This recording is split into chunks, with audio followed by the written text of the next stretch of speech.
আসসালামু আলাইকুম। আজকে কাউন্সিল অফ অ্যাডভাইজারের 40তম মিটিং ছিল, উইকলি মিটিং। মিটিংয়ে আমাদের মাননীয় chief adviser professor Mohammad Yunus মিটিংটা প্রিজাইড ওভার করেন এবং মিটিংয়ে অনেকগুলো গুরুত্বপূর্ণ ডিসিশন এসছে। প্রথমটা হচ্ছে আজকে গুম প্রতিরোধ ও প্রতিকার ও সুরক্ষা অধ্যাদেশ, এটার একটি নীতিগত অনুমোদন পেয়েছে। চূড়ান্ত অনুমোদন এখনো পায়নি। এটা আরও কিছু এটার উপর ডিসকাশন আছে, সেটার ডিসকাশনের পরে এটা ফাইনাল ড্রাফটটা পেশ করা হবে এবং ক্যাবিনেট আবার এটা নিয়ে কথা বলবেন, দেন এটাকে চূড়ান্ত অনুমোদন হবে। আপনারা জানেন 30 তারিখে বাংলাদেশের পুরো বিশ্বেই গুম প্রতিরোধ, গুম প্রতিকার নিয়ে সারা বিশ্বে একটা ইন্টারন্যাশনাল ডে পালন করেন। তো আমাদের গভর্নমেন্টের এটা একটা অনেক দিন ধরে আমরা এটা নিয়ে কাজ করছি, এই গভর্নমেন্ট, যে বাংলাদেশে যাতে আর কোনো দিন কোনোভাবে গুম যাতে না হয় এবং গুমকে যারা করবে এবং তাতে কীভাবে প্রতিকার করা যায় এবং প্রতিরোধ করা যায় এবং গুম আক্রান্ত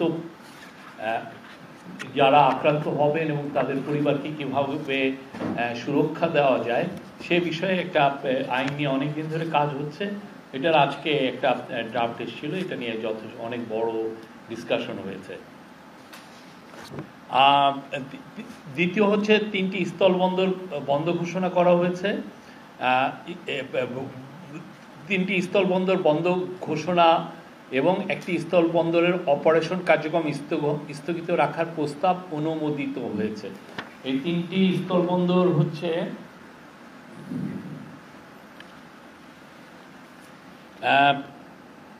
চিলাহাটি, দৌলতগঞ্জ, তেগামুখ স্থলবন্দর। এই 3টা বন্ধ, এটা শাটডাউন হয়ে যাবে। আর একটার বাল্লা স্থলবন্দরের অপারেশনাল কাজকর্ম আপাতত স্থগিত রাখা হয়েছে, এই বিষয়ে ডিসিশন এসছে। তো এই 4টা বন্ধ হবে। এটা নিয়ে একটা ক্যাবিনেট কমিটি এটা কাজ করেছিলেন, এটা নিয়ে কেননা অনেকগুলো স্থলবন্দর আছে, অনেকগুলোর কোনো কাজ হয় না, ইনফ্রাস্ট্রাকচারও নাই এবং সেটা এই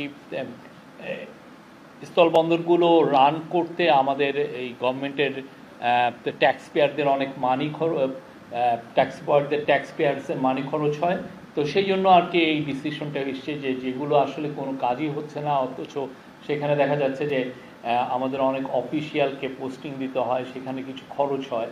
তো এই জন্য এই 3টিকে শাটডাউন করার ডিসিশন নিয়েছেন আছে কাউন্সিল অফ অ্যাডভাইজার এবং একটির বাল্লা স্থলবন্দরের অপারেশনাল কার্যক্রম স্থগিত ঘোষণা করা হয়েছে। আরও 4টি আছে, তো এটা নিয়ে পরবর্তীতে আরও আলোচনা হবে। আরেকটা বড় ডিসিশন ছিল যে ফকির লালন শাহের তিরোধান দিবসকে ক শ্রেণীভুক্ত দিবস ঘোষণার প্রস্তাব অনুমোদন হয়েছে। আপনি জানেন ফকির লালন শাহ আমাদের কালচারাল আইকন। তার তিরোধানের দিনে আমাদের যারা লালন সঙ্গীত বা বাউল সমাজ আছেন তারা এটাকে সারা বাংলাদেশে তারা এটাকে সেলিব্রেট করেন। এবং আপনি জানেন লালন একজন ফিলোসোফার ছিলেন, তার গান আমাদের সবাইকে অনেক যুগের পর যুগ আমাদেরকে ইন্সপায়ার করেছে। বাংলাদেশের মানুষের সংস্কৃতির সাথে প্রতিটা গ্রামের সংস্কৃতি লালনের একটা অবিচ্ছেদ্য অংশ আছে।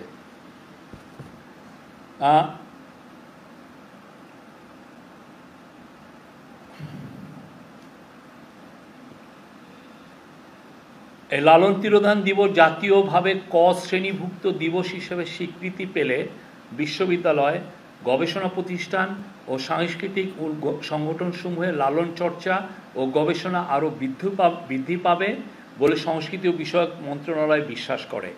এটা আজকের যে ক্যাবিনেটে এটা উত্থাপন হয়েছে। একই সঙ্গে এই সিদ্ধান্ত বাংলাদেশকে গ্লোবাল কালচারাল এরেনায় তার সেরা সম্পদগুলোকে সবাইকে মেলে ধরার একটা সুযোগ তৈরি হচ্ছে এবং এটা পুরো জাতীয়ভাবে এটা একটা সেলিব্রেটের একটা এখন থেকে এটা হওয়ার একটা সুযোগ তৈরি হলো। আমরা এটা আজকে আমাদের কাউন্সিল অফ অ্যাডভাইজার এই প্রস্তাবটা অনুমোদন করেছেন। আরও দু একটা প্রস্তাব ছিল যে আমাদের বর্তমান যারা কালচারাল আইকন আছেন, যেমন ধরেন হুমায়ুন আহমেদ, সুলতান আমাদের খুব বড় পেইন্টার, এবং আয়ুব বাচ্চি আমাদের রক মিউজিকের উনি একজন বড় কালচারাল আইকন, তো তাদেরকে নিয়েও অনেক আলোচনা হচ্ছে। বাট আজকে ডিসিশন এসছে যে শুধুমাত্র ফকির লালন শাহের তিরোধান দিবসকে ক শ্রেণীভুক্ত দিবস ঘোষণার প্রস্তাব অনুমোদিত হয়েছে। এর আগে এরকম কালচারাল মিনিস্ট্রির এইভাবে শ্রেণীভুক্ত দিবস আছে হলো নজরুল এবং কবি কাজী নজরুল ইসলামের ওনার তিরোধান এবং ওনার মৃত্যু এবং ওনার জন্মবার্ষিকী, এবং নজরুলের এবং রবীন্দ্রনাথ ঠাকুরের মৃত্যু এবং জন্মবার্ষিকী। এই ছিল। আর আরেকটা হচ্ছে যে আমাদের আজকে একটা রেগুলার গত 27 থেকে 29 জুলাই 2025 মেয়াদে ইথিওপিয়ার রাজধানী আদিস আবাবায় অনুষ্ঠিত UNFSS+4 সামিটে মাননীয় খাদ্য উপদেষ্টার নেতৃত্বে বাংলাদেশ প্রতিনিধিরা অংশগ্রহণ করেছিলেন। সেই সংক্রান্ত একটা প্রতিবেদন আজকে ক্যাবিনেটে প্রেজেন্ট করা হয়। এই ছিল আজকে ক্যাবিনেটের মিটিংয়ে। এছাড়া একটু দুই একটা ডিসিশন ক্যাবিনেটে যেগুলো আলাপ হয়েছে, যেমন প্রকৌশল বিশ্ববিদ্যালয়ের ছাত্রদের যে ডিমান্ড, সেটা নিয়ে আজকে 3টার সময় আজকে মিটিং হচ্ছে অ্যাডভাইজার ফজল কবির খানের নেতৃত্বে। এটাও আজকে ক্যাবিনেটে জানানো হয়। Thank you. আর আমাদের deputy press secretary Azad Majumdar, উনি আজকে আরেকটা মিটিংয়ে ছিলেন, সেই বিষয়ে উনিও অবহিত করবেন।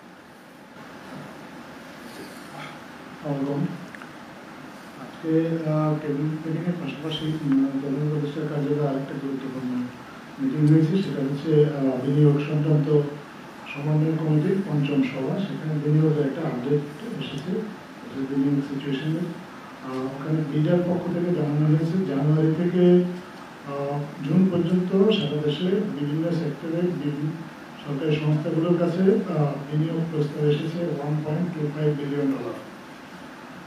এর মধ্যে আপনার $700 মিলিয়ন হচ্ছে স্থানীয় বিনিয়োগকারীরা এই বিনিয়োগ প্রস্তাবটা দিয়েছেন, 465 মিলিয়ন বিদেশি বিনিয়োগকারীরা দিয়েছেন, এবং 85 মিলিয়ন বিনিয়োগ প্রস্তাব এসেছে যৌথ প্রস্তাবনা।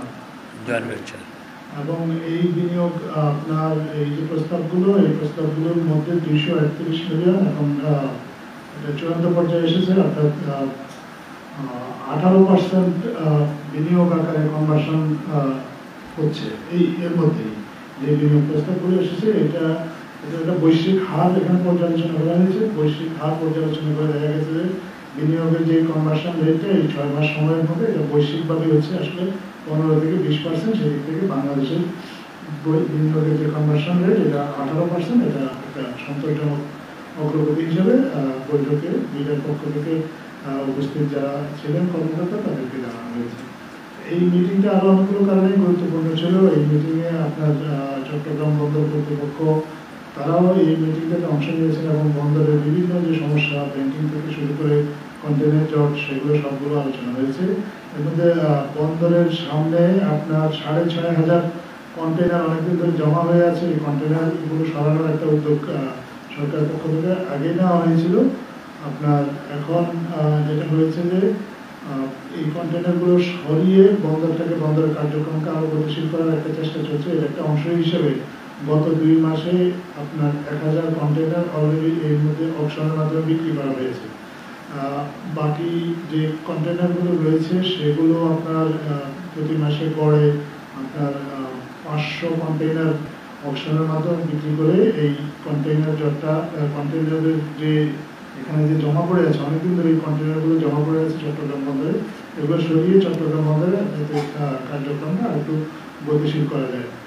তাছাড়া সেখানে আপনার লালদিয়া পোর্ট বা আরো যে টার্মিনালগুলো যে আছে, এই টার্মিনালগুলোর যে নির্মাণ কাজের এই অগ্রগতি, এগুলো নিয়েও মিটিংয়ে আলোচনা হয়েছে।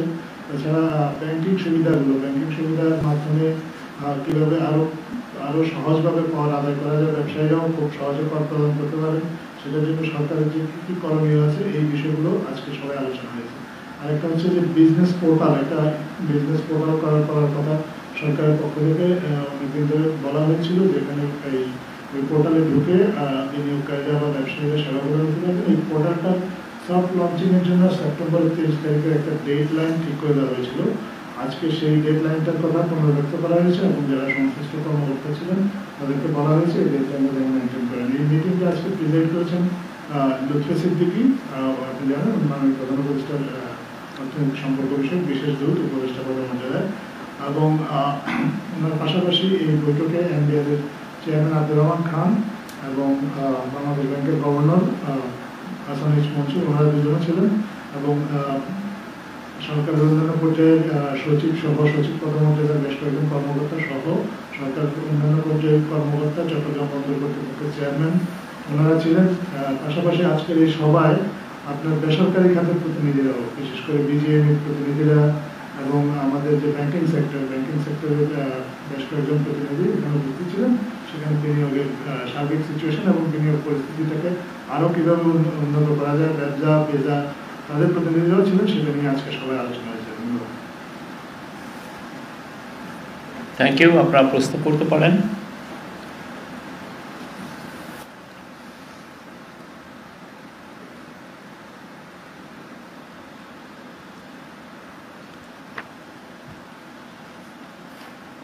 আমি গুম সংক্রান্ত বিষয়ে একটু বলছি। সেটা হচ্ছে যে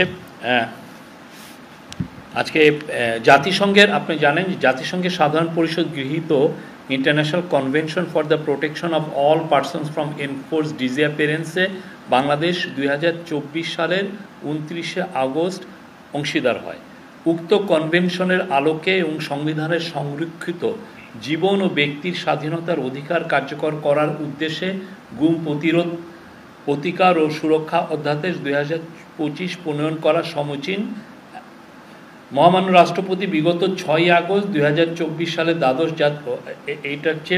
দ্বাদশ জাতীয় সংসদ ভেঙে দিয়েছেন এবং গুম প্রতিরোধ, প্রতিকার ও সুরক্ষা অধ্যাদেশ 2025 15 লক্ষ্যে আশু ব্যবস্থা গ্রহণের জন্য প্রয়োজনীয় পরিস্থিতি বিদ্যমান রয়েছে। বর্ণিত প্রেক্ষাপটে গুম প্রতিরোধ, প্রতিকার ও সুরক্ষা অধ্যাদেশ 2025-এর খসড়া প্রস্তুত করা হয়। গুম প্রতিরোধ, প্রতিকার ও সুরক্ষা অধ্যাদেশ 2025-এর খসড়া বিষয়ে গুম সংক্রান্ত তদন্ত কমিশনের মতামতের ভিত্তিতে Bangladesh legal AIDS and services, blast, human rights watch, আপনি জানেন এটা নিউ ইয়র্ক ভিত্তিক একটি হিউম্যান রাইটস অর্গানাইজেশন, এবং অন্যান্য মানবাধিকার প্রতিষ্ঠান ও সংস্থা থেকে প্রাপ্ত মতামত বিবেচনায় নিয়ে এবং আইন ও বিচার বিভাগ কর্তৃক আয়োজিত 2টি মত বিনিময় সভা থেকে প্রাপ্ত মতামত ও পরামর্শ পর্যালোচনা পূর্বক খসড়া পরিমার্জন করা হয়।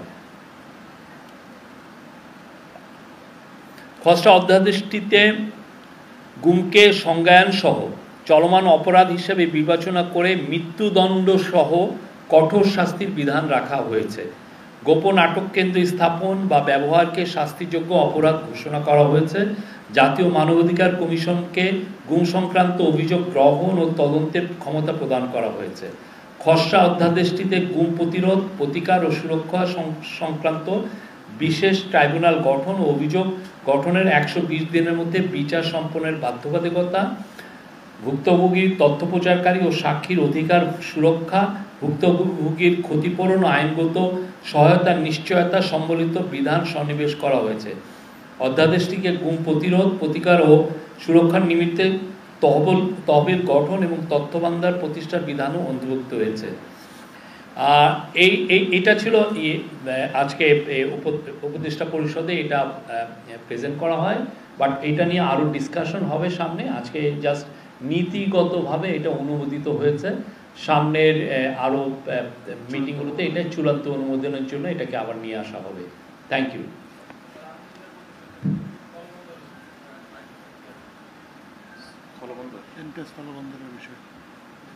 আপনি একটু বলে দিন। আপনার বলেন না, ওটা আমি বুঝতে এটা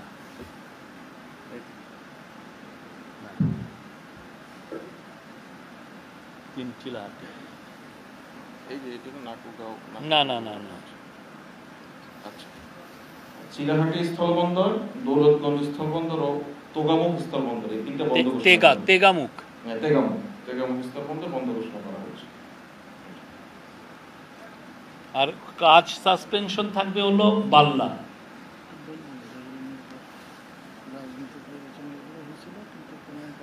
আর এটা আপনি জানেন যে আগে যেটা হয় যে আমাদের যারা বর্ডার এরিয়াতে যারা রাজনীতিবিদ আছেন স্থানীয়, তারা অনেক সময় তাদের রাজনৈতিক বিবেচনায় এই স্থলবন্দরগুলো অনুমোদন নিয়ে এসেছিলেন এবং এই অনুযায়ী কাজও হয়েছিল। কিন্তু সত্যিকার অর্থে ওই পারে সেরকম কোনো ইনফ্রাস্ট্রাকচার তৈরি হয়নি এবং এগুলো দিয়ে সেরকম কোনো মিনিমাম কোনো ট্রেড হয় না। তো সেই জন্য আসলে এইখানে একটা ইনফ্রাস্ট্রাকচার রাখা, একটা স্থলবন্দর রাখা এই সরকারের জন্য একটা এক্সট্রা একটা খরচের বার্ডেন তৈরি হয়।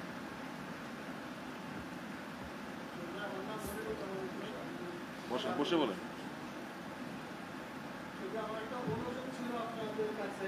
সরকারের মুখপাত্র, আপনারা আগে সপ্তাহে 3 দিন ব্রিফিং করতেন, এখন সেটা আজকে 14 তারিখের পর আজকে 28 তারিখ ব্রিফিং হলো। আমাদের অনেক কিছু জানার থাকে, যেহেতু আপনারা সরকারের পক্ষে কথা বলে থাকেন, অনেক সময় আপনারা অ্যাভেলেবল হন না, আপনারা যা দিচ্ছেন তাই আমরা নিচ্ছি, কিন্তু আমরা কোনো কিছু জানতে পারছি না।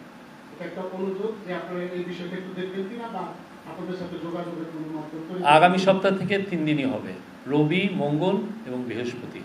ধন্যবাদ। আরেকটা বিষয় হচ্ছে, আজকে নিশ্চয়ই আপনি জানেন যে রিপোর্টার্স ইউনিটিতে একটি ঘটনা ঘটেছে। লতিফ সিদ্দিকী, প্রাক্তন মন্ত্রী এবং এমপি, মত নিয়ে নানা কথা হয় এবং আপনার কথা আপনি যেভাবে মত ব্যাখ্যা করেন তিনি অনেকে সমালোচনা করেন, এই বিষয়টিকে আপনি কিভাবে দেখছেন? এটা কমপ্লিটলি একটা ল এন্ড অর্ডার ইস্যু। আজকের যে ব্রিফিং এর একদম মুখ্য বিষয় হচ্ছে উপদেষ্টা পরিষদের যে বৈঠক, সেই বৈঠক নিয়ে আলোচনা এবং সিদ্ধান্ত বিষয়ে আপনাদেরকে ব্রিফ করা এবং প্রধান উপদেষ্টা কার্যালয় বিনিয়োগ সংক্রান্ত একটি বৈঠক। এটার বাইরে অন্য কোনো বিষয় আজকে এখন আলোচনা শুরু। ঘুম সংক্রান্ত বিষয়ে একটা প্রশ্ন হচ্ছে যে মানবাধিকার কমিশন যেটা তদন্ত করবে, কমিশন তো আলাদা কোনো তদন্ত নেই, সক্ষমতা নাই, এটা আমি তো পরিকল্পনা করা হবে না? অবশ্যই অবশ্যই সেই পুরো বিষয়গুলো দেখা হচ্ছে আর কি। কমিশনের অধীনে কোনো তদন্ত সংস্থা গঠন করা হবে আলাদা? এইটা ক্যাবিনেটই ডিসিশন নেবেন কিভাবে হবে।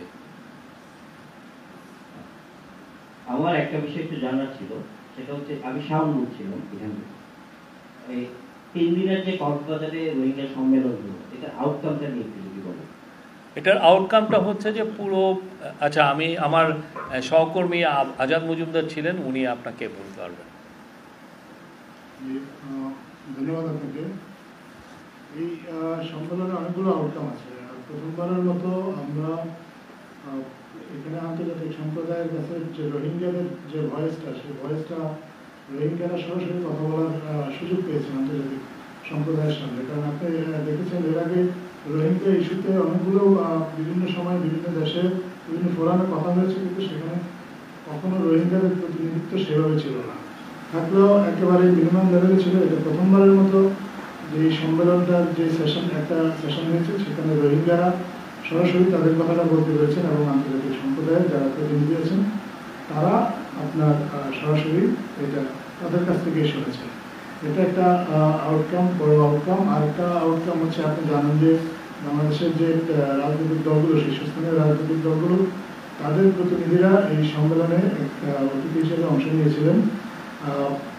আমাদের এই রোহিঙ্গা পুনর্বাসনের জন্য সরকারের যে উদ্যোগ বা রোহিঙ্গাদের জন্য যে সহায়তা অব্যাহত রাখারও সরকারের যে চেষ্টা, এই চেষ্টাগুলোতে বাংলাদেশের রাজনৈতিক দলগুলোকে আগে কখনোই সম্পৃক্ত করা হয়নি।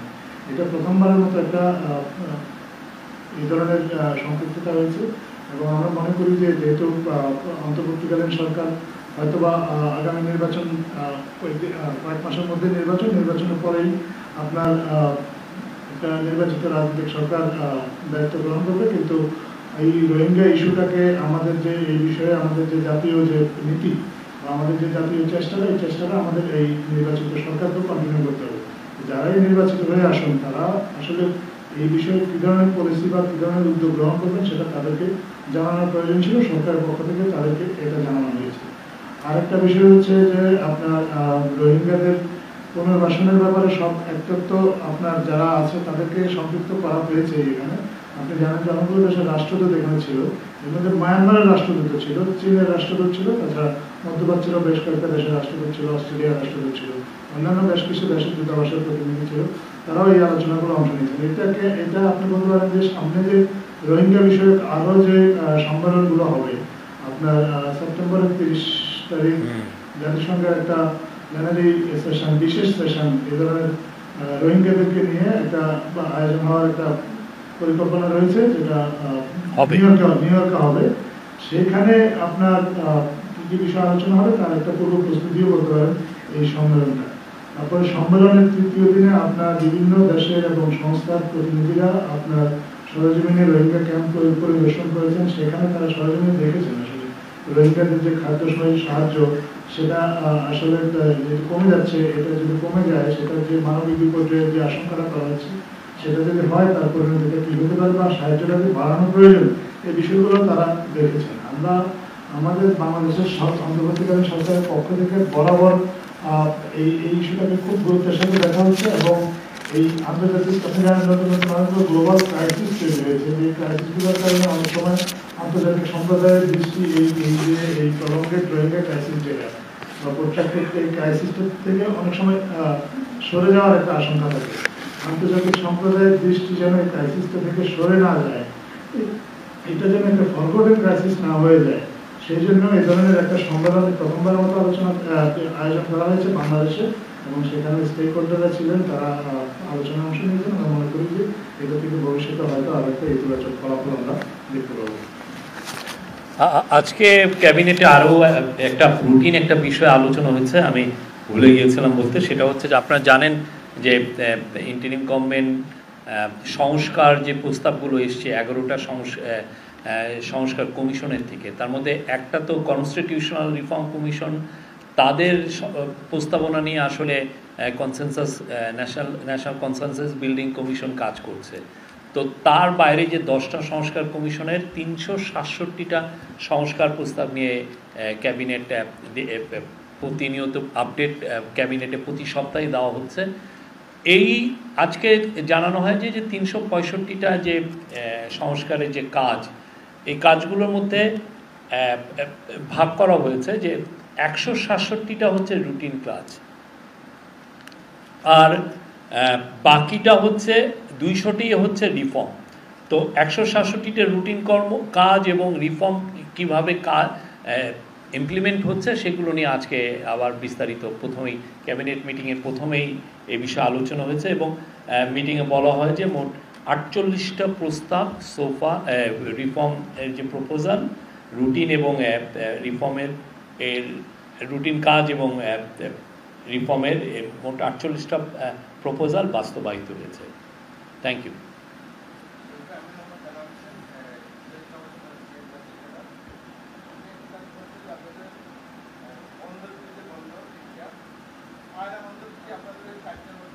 এটা স্থলবন্দর, তো পায়রা তো স্থলবন্দর না। Thank you. আর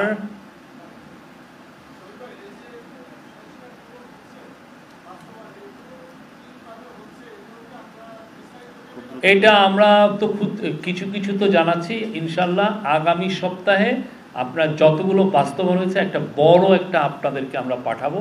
প্রত্যেকটা প্রস্তাব আপনারা দেখবেন যে কিভাবে কি বাস্তবায়ন হয়েছে। এটা আমরা অলরেডি এটা নিয়ে কাজ হচ্ছে, আমরা আপনাদেরকে জানাতে পারবো। আপনি প্লিজ আমাকে মিটিংয়ের আগে অ্যালার্ট করে রেখেন। Thank you.